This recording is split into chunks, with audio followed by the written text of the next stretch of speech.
பேசினாரு. ஆனால் எனக்கு வந்து ஒரு குழப்பத்தை என்கிட்ட விட்டு ஏற்படுத்தி விட்டாரு. அவர் பேசி என்கிட்ட எனக்கு வந்து ஒரு பெரிய குழப்பம் வந்துடுத்து. எனக்கு என்ன குழப்பம்னு கேட்குறீங்களா? வெங்கடேசன் பஜனை பண்றதுல பெட்டரா இல்ல உபன்யாசம் பண்றதுல பெட்டரா? ஆச்சாரிய திருவடி தான், வேற ஒன்றும் இல்லை. ரெண்டுல எது பெட்டர்னு எனக்கு ஒரு குழப்பம். இந்த குழப்பத்துக்கு என்ன பதில்? ஒன்று வேணா பண்ணலாம். கூட்டம் இருக்கு.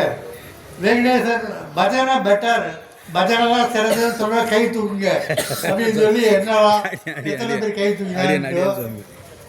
அப்புறம் இல்லை வெங்கடேசன் வந்து இது உபன்யாசம் பண்ணுறது தான் ரொம்ப சிறந்தவர், மேன்மையாளர் சொல்லி கை தூக்கு சொன்னாக்க அதுக்கு வந்து கை தூக்குறது நம்பரை என்னலாம்.